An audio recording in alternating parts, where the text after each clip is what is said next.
მოგესალმებით, მე ვარ ლუკა და დღეს მივიღებ ვიდეოს ზოგადი ალგებრის შესახებ. ანუ ჩვეულებრივი ზოგადი განტოლებები, პროცენტები, ფესვები და ასე შემდეგ. ეს სამი თემა არის მათემატიკის საფუძველი და ყოველდღიურ ცხოვრებაში ძალიან ხშირად ხდება. აი მაგალითად პროცენტები ძალიან ხშირად ხდება ფასდაკლებებში. ეს განტოლებები ამოცანებში ძალიან ხშირად არის და ზოგადად ეროვნულ გამოცდებშიც ეს თემა ძალიან დიდ ნაწილს იკავებს რა. პროცენტი, რომელიც აი ესე იწერება,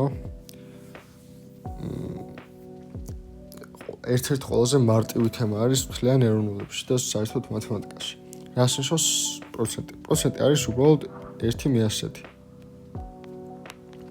ანუ რაღაცა დავუშვათ 100% თუ გვაქვს 100% უდრის 1-ს. მაგალითად 100%-ით მოხდება უეჭველი, მოხდება ოროეძახიან, ანუ 1 არის მაგის შანსი, ანუ 1 არის უეჭველი რა. მაგალითად 50% არის ნახევარი. ანუ 50%-ია შანსი რომ ვეთქვან, ანუ ნახევარი შანსი რა, არ მოხდება ან არა.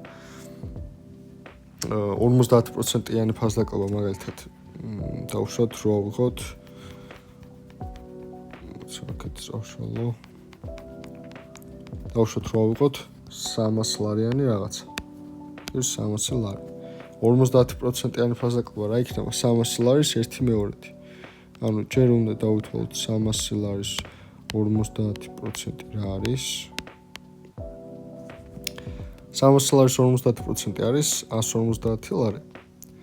და რადგან გვეუბნებიან რომ 50%-იანი ფასდაკლება გვაქვს, 300 ლარს გამოვაკლოთ 150 ლარი და ანუ ახლანდელი ფასი არის 150 ლარი.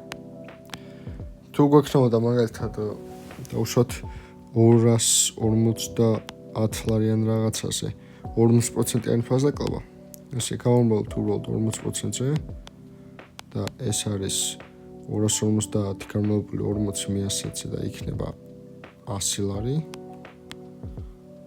და 250-ს გამოვაკლოთ ამ 100 ლარს.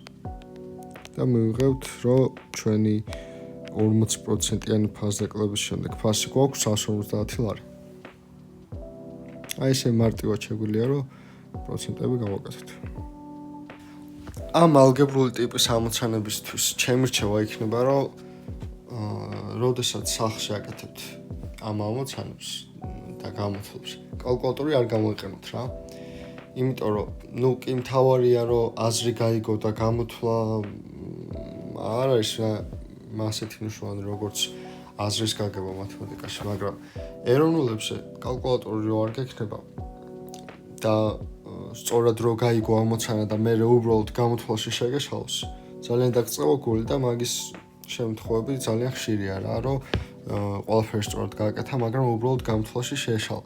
ამიტომ მაგაზე ამ ალგებრულ ამოცანებზე მე გირჩევდით, რომ გააკეთოთ კალკულატორის გარეშე რა და დაიმახსოვროთ გამრავლების ტაბლა აუცილებლად და ასევე კარგი იქნება თუ დაიმახსოვრებთ რიცხვების კვადრატებს რა.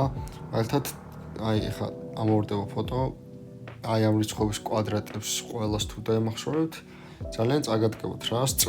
დროის მენეჯმენტი ძალიან მნიშვნელოვანია მათემატიკის გამოცდაზე, იმიტომ რომ 3 საათი 51 ამოცანის გასაკეთებლად არც ისე ბევრია. გამოდის რომ თითო შემოსახაზზე და ამოცანაზე საშუალოდ გაქვს დაახლოებით 4 წუთი რა. რაც საერთოდ არ არის დიდი დრო, ამიტომ თითო ამოცანაზე და თითო შემოსახაზზე დიდ დროს ვერ დაკარგავ, ამიტომ ჯობია რომ მაქსიმალურად მოიმზადოთ და ისწავლოთ ეს შემოსახაზები, ეს კვადრატები და გამრავლების ტაბლა და ასეთ რაღაცები ზებრად. ახლა რატო ახსენე კვადრატი? დავუშვათ ჩვენ ვიცით რომ 12-ის კვადრატი არის 154. ფესვი 154-დან იქნება 12. ფესვი ალბათ გეცოდინებთ, მაგრამ ფესვი არის ერთ-ერთი ყველაზე მოცულობით დიდი საკითხი ეროვნულებში რა. ამიტომ ფესვი ჯობია რომ კარგად გაიმეოროთ.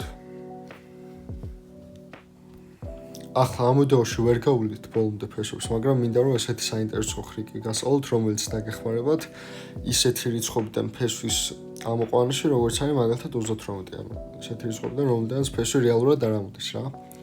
ოღონდ ზუსტი არ იქნება, ბოლომდე ზუსტი რა თქმა უნდა, მაგრამ მიახლოებით, ძალიან ახლო მიახლოებით იქნება პასუხი რა. პირველ რიგში ჩვენ უნდა ვიპოვოთ 38-თან ყველაზე ახლო რიცხვი, რომლიდანაც ფესვი ამოდის. ეგეთი ჩვენ გვაქვს 36. დავწეროთ 36 და 38 რამდენია? 36-ს მომატებული 2.